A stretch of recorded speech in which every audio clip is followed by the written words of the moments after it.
നമസ്കാരം, നിഖിലാണ്. നാടൻ ചായയുടെ എല്ലാ പ്രേക്ഷകർക്കും പുതിയൊരു വീഡിയോയിലേക്ക് സ്വാഗതം. ഇന്നലത്തെ ദിവസം അത് ഒട്ടേറെ വലിയ വിജയങ്ങളുടെ ദിവസമായിരുന്നല്ലേ. ഇന്നലത്തെ വെച്ചാൽ ഇന്നലെ രാത്രിയും ഇന്ന് പുലർച്ചെയും ഒക്കെ ആയി നടന്ന മത്സരങ്ങളൊക്കെ എല്ലാം വലിയ വിജയങ്ങൾ സമ്മാനിച്ച മത്സരങ്ങളായിരുന്നു. അതിലേറ്റവും എടുത്തു പറയേണ്ടത് ലയണൽ മെസ്സിയുടെ ഹാട്രിക് തന്നെയാണ്. 3 ഗോളുകൾ നേടി ടീമിനെ ഈയൊരു സീസണിൽ അല്ലെങ്കിൽ ഈ ഒരു ലോകകപ്പിലെ ആദ്യ വിജയം സമ്മാനിക്കുന്ന കാഴ്ചയ്ക്ക് എന്തായാലും നമുക്ക് സാക്ഷിയാകാനായി എന്നുള്ളതാണ് ഏറ്റവും വലിയ കാര്യം. ഒപ്പം പിന്നീടുള്ളത് ഫ്രാൻസാണ്. എംബാപ്പയിലൂടെ ഫ്രാൻസിൻ്റെ ഒരു തകർപ്പൻ വിജയം, ഹാഡനിലൂടെ ഒരു തകർപ്പൻ വിജയം നോർവേയ്ക്ക്. അങ്ങനെ മൊത്തത്തിലൊരു വിജയത്തിൻ്റെ കഥ പറയുന്ന ദിവസമായിരുന്നു ഇന്നലെയും ഇന്നുമൊക്കെയായി ഉണ്ടായിരുന്നത് നടന്ന കഴിഞ്ഞ മത്സരങ്ങൾ. ഇനി വരാനിരിക്കുന്ന വലിയ മത്സരങ്ങളുണ്ട്. അതിൽ ഏറ്റവും പ്രധാനം പോർച്ചുഗൽ ഇറങ്ങുന്നുണ്ട് എന്നുള്ളതാണ്. ക്രിസ്ത്യാനോ റൊണാൾഡോയുടെ പോർച്ചുഗൽ ഇറങ്ങുന്നുണ്ട്, ഇംഗ്ലണ്ട് ഇറങ്ങുന്നുണ്ട്, നെതർലൻഡ്സ് ഇറങ്ങുന്നുണ്ട്. അങ്ങനെ വലിയ വിജയങ്ങൾ ലക്ഷ്യമാക്കി ടീമുകളൊക്കെ ഇന്നും പോരാട്ടത്തിന് ഇറങ്ങുന്നുണ്ട്. പോരാട്ട ഭൂമി അത് സജീവമായി തുടരുകയാണ്. എന്തായാലും നമുക്ക് ഇന്നലത്തെ മത്സരത്തിൽ നിന്ന് തുടങ്ങാം അല്ലേ. ഫ്രാൻസ് സെനഗൽ പോരാട്ടം 3-1 ഫ്രാൻസ് വിജയം സ്വന്തമാക്കിയ ഒരു പോരാട്ടമായിരുന്നു അത്. ആദ്യ പകുതിയിലൊക്കെ ഫ്രാൻസ് അല്പം പിന്നോട്ട് പോയെങ്കിലും രണ്ടാം പകുതിയിൽ ഫ്രാൻസിൻ്റെ ശക്തമായൊരു തിരിച്ചു വരവിന് നമുക്ക് സാക്ഷിയാകാൻ സാധിച്ചു എന്നുള്ളതാണ്. 3 ഗോളുകൾ പിറന്നു എന്നുള്ളതാണ് ഏറ്റവും ശ്രദ്ധേയം. കിലിയൻ എംബാപ്പയുടെ കാലിൽ നിന്നും 2 ഗോളുകൾ പിറന്നു എന്നുള്ളതാണ് ഏറ്റവും ശ്രദ്ധേയം. അതായത് എംബാപ്പെ 2 ഗോളുകൾ നേടി എന്നുള്ളതാണ് ഏറ്റവും ശ്രദ്ധേയമായ കാര്യം. ഇതിലൂടെ ഏറ്റവും കൂടുതൽ ലോകകപ്പ് ഗോളുകൾ എന്നൊരു നേട്ടം റെക്കോർഡിലേക്കൊക്കെ എംബാപ്പയ്ക്ക് എത്താൻ സാധിച്ചു. പക്ഷേ അത് വെറും മണിക്കൂറുകൾ മാത്രമായിരുന്നു ആ റെക്കോർഡിന് ആയുസ് ഉണ്ടായിരുന്നത്. കാരണം വളരെ കുറച്ച് മണിക്കൂറുകൾക്കുള്ളിൽ തന്നെ ലയണൽ മെസ്സി ഹാട്രിക് നേടിക്കൊണ്ട് ആ ഒരു റെക്കോർഡ്, ഏറ്റവും കൂടുതൽ ഗോളുകൾ എന്നൊരു നേട്ടം അദ്ദേഹം വീണ്ടും അദ്ദേഹത്തിൻ്റെ പേരിൽ തന്നെ എഴുതി ചേർക്കുന്ന ഒരു കാഴ്ച നമുക്ക് കാണാൻ സാധിച്ചു. അപ്പം നേരത്തെ നമ്മൾ പറഞ്ഞുകൊണ്ടിരുന്ന ഈ ഒരു ഫ്രാൻസ് സെനഗൽ പോരാട്ടത്തിലേക്ക് വന്നു കഴിഞ്ഞാൽ, അങ്ങനെ സെനഗൽ ആദ്യമായി ഫ്രാൻസിൻ്റെ വല നിറയ്ക്കുന്ന ഒരു കാഴ്ച നമുക്ക് കാണാൻ സാധിച്ചു. പിന്നീട് ഇങ്ങോട്ട് രണ്ടാം പകുതിയിലെത്തിയതോടി ശക്തമായൊരു തിരിച്ചു വരവിലേക്ക് ഫ്രാൻസ് എത്തുന്ന ഒരു കാഴ്ച നമുക്ക് കാണാൻ സാധിച്ചു. ആദ്യം സെനഗലായിരുന്നെങ്കിൽ പിന്നീട് ഇങ്ങോട്ട് ശക്തമായ തിരിച്ചു വരവ് ഫ്രാൻസിൻ്റെ ഭാഗത്തു നിന്നുണ്ടാകുന്നു. എംബാപ്പയുടെ വക 2 ഗോളുകൾ, ഒപ്പം ബാർക്കലോയുടെ വക 1 ഗോൾ, അങ്ങനെ 3 ഗോളുകൾ വീഴുന്നു. അങ്ങനെ 3-1 ഒരു ആധികാരികമായ വിജയം തന്നെ ഫ്രാൻസ് നേടുന്നു എന്നുള്ളതാണ്. മത്സരത്തിൻ്റെ പ്രധാനപ്പെട്ട ഒരു അനലിറ്റിക്കിലേക്കൊക്കെ വന്നു കഴിഞ്ഞാൽ, ഫ്രാൻസിൻ്റെ ഭാഗത്തേക്ക് വന്നു കഴിഞ്ഞാൽ ഒരു ഫാസ്റ്റായിട്ടുള്ളൊരു ട്രാൻസിഷൻ, വിങ്ങിലെ അറ്റാക്ക്, സ്ക്വാഡിലെ ഡെപ്ത് തന്നെയാണ് അവർക്ക് ഏറ്റവും വലിയ രീതിയിൽ ഗുണം ചെയ്തതെന്ന് പറയാൻ സാധിക്കും. ഇപ്പം രണ്ടാം പകുതിയിൽ സെനഗൽ പ്രതീക്ഷിച്ചതിനപ്പുറത്തേക്ക് ഒരു മികച്ച പ്രകടനം നടത്താൻ ഫ്രാൻസിന് സാധിച്ചു എന്നുള്ളതും വലിയൊരു കാര്യം തന്നെയാണ്. നേരത്തെ പറഞ്ഞതുപോലെ സെനഗലിൻ്റെ കാര്യത്തിലേക്ക് വന്നു കഴിഞ്ഞാൽ ഫിസിക്കൽ സ്ട്രെങ്തും ഫസ്റ്റ് ഹാഫിലെ പ്രസിംഗും അവർക്ക് വലിയ രീതിയിൽ ഒരു അഡ്വാൻറ്റേജ് ഉണ്ടായിരുന്നു. പക്ഷേ പ്രശ്നമായി വന്നത് ഈ സെക്കൻഡ് ഹാഫിലെ ഒരു എനർജി ഡ്രോപ്പ് അവർക്ക് വലിയ രീതിയിൽ തലവേദനയായി എന്നുള്ളതാണ്. സത്യം പറഞ്ഞാൽ ഒരു അവസാനത്തെ 30 മിനിറ്റൊക്കെ ഫ്രാൻസ് കൃത്യമായ ആധിപത്യം സ്ഥാപിക്കുന്നൊരു കാഴ്ച. ഫ്രാൻസിൻ്റെ കാര്യത്തിലേക്ക് വന്നു കഴിഞ്ഞാൽ കഴിഞ്ഞ ലോകകപ്പ് ഫൈനൽ നമ്മൾ കണ്ടതാണ്. അവസാനത്തെ ഒരു 30 മിനിറ്റൊക്കെയാണ്, ഒരു 20 മിനിറ്റൊക്കെയാണ്, 20 മിനിറ്റ് എന്ന് പറയാൻ സാധിക്കും.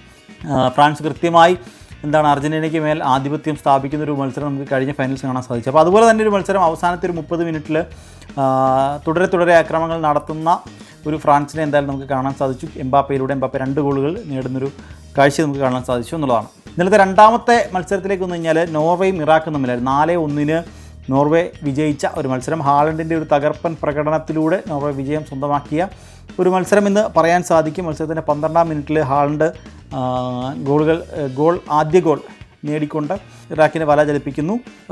ഒപ്പം 34-ാം മിനിറ്റിൽ ഇറാഖ് തിരിച്ച് സമനില ഗോളിലേക്ക് പോകുന്നു. അങ്ങനെ ആദ്യ പകുതി സമനിലയിൽ പിരിയുന്നെങ്കിൽ രണ്ടാം പകുതിയിലേക്ക് വരുമ്പോൾ നോർവേയുടെ ശക്തമായൊരു തിരിച്ചുവരവ്. ഹാളണ്ട് 55-ാം മിനിറ്റിൽ ഗോൾ നേടുന്ന കാഴ്ച. 78-ാം മിനിറ്റിലൊരു സെൽഫ് ഗോളിലൂടെ നോർവേയുടെ ലീഡ് 3-ആയി ഉയരുന്നു. ഒപ്പം 90-ാം മിനിറ്റിൽ വീണ്ടും 1 ഗോൾ കൂടി നേടി 4-1 എന്നൊരു മികച്ച സ്കോറിലേക്ക് നോർവേ എത്തുന്നൊരു കാഴ്ച. നേരത്തെ പറഞ്ഞ ഹാളണ്ടിൻ്റെ ഫിനിഷിംഗ് ആണ് നോർവേക്ക് ഏറ്റവും അധികം ഗുണം ചെയ്തതാണ്. ഒപ്പം ഒരു മധ്യനിരയിലേക്കൊക്കെയുള്ളൊരു മികച്ച മത്സരം അവർക്ക് കാഴ്ചവെക്കാൻ സാധിച്ചു എന്നുള്ളത് അതും വലിയ രീതിയിൽ അവർക്ക് ഗുണം ചെയ്തു എന്ന് പറയാം. ഇറാഖിലേക്ക് വന്നു കഴിഞ്ഞാൽ ഒരു ഫൈറ്റിംഗ് സ്പിരിറ്റ് അവർക്കുണ്ടായിരുന്നു. കാരണം ആദ്യ പകുതിയിൽ പിന്നിൽ പോയതിന് ശേഷം ഒരു ആദ്യ പകുതി തീരുമ്പോൾ സമനിലയിൽ അവസാനിപ്പിക്കാൻ അവർക്ക് സാധിച്ചു എന്നുള്ളത് വലിയ രീതിയിൽ അവർക്ക് ഗുണം ചെയ്യുന്നുണ്ടായിരുന്നു. പക്ഷേ മത്സരമാണ്. രണ്ടാം പകുതിയിലേക്ക് വന്നപ്പോൾ അതൊരു വീണ്ടും നോർവേ അതിശക്തമായി തിരിച്ചു വരുന്നൊരു കാഴ്ച നമുക്ക് കാണാൻ സാധിച്ചു. അപ്പോൾ അതുകൊണ്ട് തന്നെ ഒരു ഡിഫെൻസീവിലുണ്ടായ ചില മിസ്റ്റേക്കുകളൊക്കെയാണ് ഇറാഖിന് തിരിച്ചടി ആയതെന്ന് പറയാൻ സാധിക്കും. അപ്പോൾ അതാണ് ഇന്നലത്തെ രണ്ടാം മത്സരത്തെ കാഴ്ചകൾ. പിന്നീട് ഇന്നലെ ഏറ്റവും പ്രധാനപ്പെട്ടൊരു പോരാട്ടം എന്ന് പറയുന്നത് പുലർച്ചെ നടന്നൊരു മത്സരമായിരുന്നു. അർജൻറ്റീനയും അൾജീരിയയും തമ്മിലുള്ളൊരു പോരാട്ടം. അക്ഷരാർത്ഥത്തിൽ ലയണൽ മെസ്സി അഴിഞ്ഞാടുന്ന കാഴ്ച നമുക്ക് കാണാൻ സാധിച്ചു എന്നതാണ്. മത്സരത്തിൻ്റെ 17-ാം മിനിറ്റിൽ തന്നെ ലയണൽ മെസ്സി ആദ്യ ഗോൾ നേടുന്നു എന്നുള്ളതാണ്. 17-ാം മിനിറ്റിൽ ഒരു ലോങ് റേഞ്ചർ ഗോൾ, മനോഹരമായൊരു, അതായത് മെസ്സിയുടെ ഒരു ട്രേഡ് മാർക്ക് ഫിനിഷ് എന്ന് പറയാൻ സാധിക്കുന്ന ഒരു അതിമനോഹരമായൊരു ഗോള് തന്നെയായിരുന്നു അത്.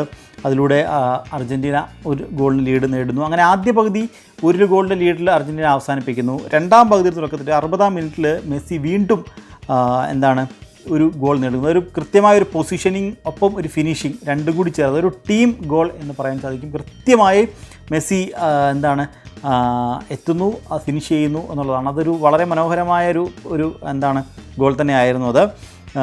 മൂന്നാമത്തെ ഗോൾ 76-ാം മിനിറ്റിലാണ്. അത് മെസ്സി തന്നെയാണ് നേടിയത്. അങ്ങനെ ഹാട്രിക്ക് കംപ്ലീറ്റ് ചെയ്ത് 76-ാം മിനിറ്റിലെ ഗോളോടുകൂടി മെസ്സി ഹാട്രിക്ക് കംപ്ലീറ്റ് ചെയ്യുന്നൊരു കാഴ്ച. ഹാട്രിക്ക് കംപ്ലീറ്റ് ആയതിന് തൊട്ട് പിന്നാലെ മെസ്സിയെ തിരിച്ച് സബ്സ്റ്റിറ്റ്യൂഷൻ വിളിക്കുന്നൊരു കാഴ്ചയും കൂടി ഉണ്ടായിരുന്നു. അങ്ങനെ 3 ഗോളുകൾ നേടി. നേരത്തെ പറഞ്ഞ എംബാപ്പെ കുറച്ച് മണിക്കൂറുകൾക്ക് മുൻപ് തകർത്ത റെക്കോർഡ് മെസ്സി വീണ്ടും തൻ്റെ പേരിൽ തന്നെ എഴുതി ചേർക്കുന്ന ഒരു കാഴ്ച നമുക്ക് കാണാൻ സാധിച്ചു. അർജൻറ്റീനയുടെ പ്ലസ് പോയിൻ്റ് വന്നു കഴിഞ്ഞാൽ അവരുടെ ഒരു മിഡ്ഫീൽഡിലെ ഡോമിനൻസ്, ഡിഫൻസീവ് സ്റ്റെബിലിറ്റി, ഇത് രണ്ടും എടുത്തു പറയേണ്ട കാര്യം തന്നെയാണ്. അപ്പോൾ ഈ പൊസിഷൻ കൺട്രോൾ ചെയ്ത് പന്ത് കൂടുതൽ നേരം കൈവശം വെച്ചെങ്കിൽ പോലും അത് കൃത്യമായി മുതലാക്കുന്ന കാഴ്ച അവർക്ക് ഉണ്ടായിരുന്നു. അൾജീരിയയിലേക്ക് വന്നു കഴിഞ്ഞാൽ എഫേർട്ട് ഉണ്ടായിരുന്നു, പക്ഷേ അർജൻറ്റീനയുടെ കൺട്രോൾ തകർക്കാൻ അവർക്ക് സാധിച്ചില്ല എന്നുള്ളതാണ്. ഈ മത്സരത്തിൽ മറ്റൊരു എടുത്തു പറയേണ്ട ഒരു കാര്യം, എനിക്ക് തോന്നിയൊരു കാര്യമുണ്ടായത്, അർജൻറ്റീന മത്സരങ്ങൾ കാണുമ്പോഴൊക്കെ നമുക്ക് ഓർമ്മ വരുന്ന അല്ലെങ്കിൽ ഒരു കാര്യം ഉണ്ടായിരുന്നു. അതായത് മെസ്സിയെ എപ്പോഴൊക്കെ പൂട്ടാൻ ശ്രമിക്കുന്നു അപ്പോഴൊക്കെ അവതരിക്കുന്ന മറ്റൊരു താരം ഉണ്ടായിരുന്നു, ഏഞ്ചൽ ഡിമരിയ ഇല്ല. അപ്പോൾ അതിൻ്റെ ഒരു വിടവ് എന്തായാലും അർജൻറ്റീനയുടെ ആ ഒരു ഭാഗത്തുണ്ടായിരുന്നു എന്ന് പറയാം. പലപ്പോഴും മെസ്സിയെ മാർക്ക് ചെയ്ത് കളിക്കുമ്പോൾ നമുക്ക് കൃത്യമായി ഏഞ്ചൽ ഡിമരിയെ മിസ് ചെയ്തൊരു കാഴ്ചയായിരുന്നു. പക്ഷേ ഡീപോൾ ആ റോള് വളരെയധികം ഭംഗിയായി നിർവഹിച്ചു എന്ന് പറയാൻ സാധിക്കും. വളരെ മികച്ച രീതിയിൽ മെസ്സിക്കൊരു പിന്തുണ കൊടുക്കുന്ന ഒരു കാഴ്ചയൊക്കെ നമുക്ക് കാണാൻ സാധിച്ചു. 3-0 ഒരു ആധികാരികമായ വിജയത്തോടുകൂടി അർജൻറ്റീനയും നിലവിലെ ചാമ്പ്യന്മാരും തങ്ങളുടെ ലോകകപ്പ് സീസൺ ആരംഭിച്ചിട്ടുണ്ട്. ഇനി ഇന്നലെ നടന്ന മറ്റൊരു പ്രധാനപ്പെട്ട മത്സരം ഓസ്ട്രിയയും ജോർദാനും തമ്മിലൊരു പോരാട്ടമായിരുന്നു. 3-1 ഓസ്ട്രിയ വിജയം സ്വന്തമാക്കുന്നൊരു കാഴ്ച നമുക്ക് കാണാൻ സാധിച്ചു. അങ്ങനെ ഇന്നലത്തെ വിജയങ്ങൾ ഇതൊക്കെ ആയിരുന്നു. ഇനി നമുക്ക് നടക്കാനിരിക്കുന്ന മത്സരങ്ങളിലേക്ക് വരാം അല്ലേ. അതായത് ഏറ്റവും പ്രധാനപ്പെട്ട പോരാട്ടം, അല്ലെങ്കിൽ ആരാധകരൊക്കെ കാത്തിരിക്കുന്നൊരു പോരാട്ടം, പോർച്ചുഗൽ ഇന്ന് കോങ്കോയ്ക്കെതിരെ കളിക്കാൻ തങ്ങളുടെ സീസണിലെ ആദ്യ മത്സരം, തങ്ങളുടെ ഈ ലോകകപ്പിലെ ആദ്യ മത്സരം കളിക്കാൻ ഇറങ്ങുന്നുണ്ട് എന്നുള്ളതാണ്. അപ്പം അതുതന്നെയാണ് ആരാധകരൊക്കെ ഉറ്റുനോക്കുന്നത്. അവരുടെ സ്ട്രെങ്ത് എന്ന് പറയുന്നത് ടെക്നിക്കൽ ഒരു മിഡ്ഫീൽഡിലെ ഒരു കരുത്ത് തന്നെയാണ് അവരുടെ ഏറ്റവും വലിയ പ്രതീക്ഷ. ഇപ്പം അറ്റാക്കിംഗ് ക്വാളിറ്റി, ക്രിസ്ത്യാനോ റൊണാൾഡോ അടക്കമുള്ള താരങ്ങളുടെ അറ്റാക്കിംഗ്, അവരുടെ ക്വാളിറ്റി, എക്സ്പീരിയൻസ് അത് വലിയ രീതിയിൽ അവർക്ക് ഗുണം ചെയ്യുമെന്ന കാര്യത്തിൽ സംശയമില്ല. ക്രിസ്ത്യാനോയ്ക്കൊപ്പം ബ്രൂണോ ഫെർണാണ്ടസും ഫെർണാണ്ടോ സിൽവ അടക്കമുള്ള താരങ്ങൾ ക്രിസ്ത്യാനോയ്ക്കൊപ്പമുണ്ട്. പരിചയസമ്പന്നരായ താരങ്ങളാണ്. അപ്പോൾ അതുകൊണ്ട് തന്നെ അതിൻ്റെ ഒരു മേൽക്കോയ്മ എന്തായാലും ഒരു പോർച്ചുഗലിന് പ്രതീക്ഷിക്കാവുന്നതാണ്. കോങ്കോയിലേക്ക് വന്നു കഴിഞ്ഞാൽ ഒരു കൗണ്ടർ അറ്റാക്കിങ് സ്പീഡ്, ഇതൊക്കെ തന്നെയാണ് അവരുടെ ഏറ്റവും വലിയ പ്ലസ് പോയിൻ്റ് എന്ന് പറയാൻ സാധിക്കുക. അപ്പോൾ എന്തായാലും പോർച്ചുഗലിൻ്റെ ഒരു പൊസിഷനെ കോങ്കോ എങ്ങനെ നേരിടും എന്നൊരു എടുത്ത് ആരാധകരൊക്കെ നോക്കുന്നൊരു കാര്യമാണ്. കാരണം കഴിഞ്ഞ ദിവസങ്ങളിലൊക്കെ നമ്മൾ കണ്ട കാഴ്ചകളുണ്ട്. അതായത് പല ടീമുകളും, ചെറിയ ടീമുകളൊക്കെ വലിയ ടീമുകളെ വിറപ്പിക്കുന്ന കാഴ്ചകളൊക്കെ നമ്മൾ കണ്ടിരുന്നു. സ്പെയിൻ അടക്കമുള്ള ടീമുകൾക്ക് സമനില വഴങ്ങേണ്ട സാഹചര്യം ഉണ്ടായിരുന്നു. അതുകൊണ്ട് തന്നെ പോർച്ചുഗൽ ഇറങ്ങുമ്പോൾ കൃത്യമായ ഗെയിം പ്ലാനോടുകൂടി ഇന്നൊരു വിജയത്തിൽ കുറഞ്ഞതൊന്നും അവർ പ്രതീക്ഷിക്കുന്നില്ല. വിജയിച്ചുകൊണ്ട് ഈ ലോകകപ്പ് തുടങ്ങുക എന്ന് തന്നെയാണ് പോർച്ചുഗൽ പ്രതീക്ഷിക്കുന്നത്. അതുകൊണ്ടൊരു വിജയം, അനിവാര്യമായൊരു വിജയം, ആ വിജയത്തോടു കൂടി തുടങ്ങുക എന്നത് തന്നെയാണ് പോർച്ചുഗലിൻ്റെ ലക്ഷ്യവും ഉള്ളത്. ഇനി നടക്കാൻ പോകുന്ന മറ്റൊരു പ്രധാനപ്പെട്ട മത്സരമുള്ളത് ഇംഗ്ലണ്ടും കോസ്റ്റോറിക്കയും തമ്മിലൊരു പോരാട്ടമാണ്. ഇംഗ്ലണ്ട് ടൂർണമെൻറ്റ് ഫേവറേറ്റുകളാണ്, കിരീടം നേടാൻ സാധ്യതയായി കണക്കാക്കുന്ന ഒരു ടീം കൂടിയാണ് ഇംഗ്ലണ്ട്. ബില്ലിംഗാമും ഹാരി കെയ്നും അടക്കമുള്ള താരങ്ങൾ അണിനിരക്കുന്നൊരു ടീമാണ് ഇംഗ്ലണ്ട്. ഹാരി കെയ്ൻ എന്ന നായകൻ്റെ കീഴിൽ കരുത്തുറ്റ ഒരു ടീം തന്നെയാണ് ഇംഗ്ലണ്ട് ഇറങ്ങുന്നത് എന്ന കാര്യത്തിൽ സംശയമില്ല. ടൂർണമെൻറ്റ് ഫേവറേറ്റുകളാണ്. ഒരുപക്ഷെ കപ്പ് ഉയർത്താൻ സാധ്യതയുണ്ട് എന്ന് വരെ പറയപ്പെടുന്നൊരു ടീമാണ്.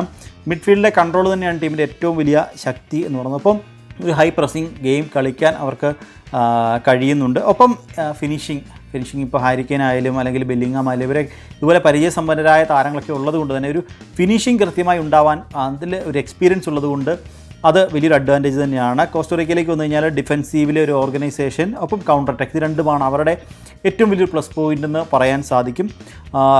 അതാണ് ഇന്ന് നടക്കാൻ പോകുന്ന മറ്റൊരു മത്സരം. ഇനി വേറൊരു മത്സരമുള്ളത് നെതർലൻഡ്സും ക്യാമറൂൺ തമ്മിലുള്ളൊരു പോരാട്ടമാണ്. നമുക്കറിയാം ബോഡി ഗ്യാപ്കോ അടക്കമുള്ള താരങ്ങൾ അണിനിരക്കുന്ന നെതർലൻഡ്സാണ്. അപ്പോൾ അതുകൊണ്ട് തന്നെ ഒരു മികച്ച മത്സരം ഇന്ന് അവരുടെ ഭാഗത്തു നിന്നുണ്ടാവാനുള്ള സാധ്യത വളരെ കൂടുതലാണ്. നേരത്തെ പറഞ്ഞ പോലെ ഒരു ഡച്ചിൻ്റെ പൊസഷനും ഒപ്പം ക്യാമറൂണിൻ്റെ ഒരു ഫിസിക്കൽ ഗെയിമും തമ്മിലൊരു പോരാട്ടമായിരിക്കും ഇന്ന് നടക്കുക എന്ന കാര്യത്തിൽ സംശയമില്ല. അപ്പോൾ ഇന്ന് നമ്മൾ പങ്കുവച്ചത് ഇത്രയും കാര്യങ്ങളാണ്. അതായത് മെസ്സി ഒരു ചരിത്രം എഴുതി 3 ഗോൾ, ഒരു ഹാട്രിക് നേടിക്കൊണ്ട് അർജൻറ്റീനയുടെ ലോകകപ്പ് ജേർണി ആരംഭിക്കുന്നു. ഈ വർഷത്തെ ലോകകപ്പ് ജേർണി ആരംഭിക്കുന്നു. എംബാപ്പെ വീണ്ടും കളി സജീവമാകുന്നു. ഹാലൻഡ് എതിർ ടീമുകൾക്ക് ഭീഷണിയാകുന്നു എന്നുള്ളതാണ്. അതാണ് നമ്മൾ പങ്കുവച്ച കാര്യം. ഒപ്പം പോർച്ചുഗൽ ഇറങ്ങുന്നുണ്ട്, ഇംഗ്ലണ്ട് ഇറങ്ങുന്നുണ്ട്, നെതർലൻഡ്സ് ഇറങ്ങുന്നുണ്ട്. അപ്പോൾ പോരാട്ടം എന്തായാലും കൂടുതൽ കടുക്കുകയാണ് എന്ന കാര്യത്തിൽ സംശയമില്ല. എന്തായാലും ഇന്നത്തെ വേൾഡ് കപ്പ് അപ്ഡേറ്റിന് സമയം ഇവിടെ പൂർണ്ണമാവുകയാണ്. This is M Nikhil Kumar signing of.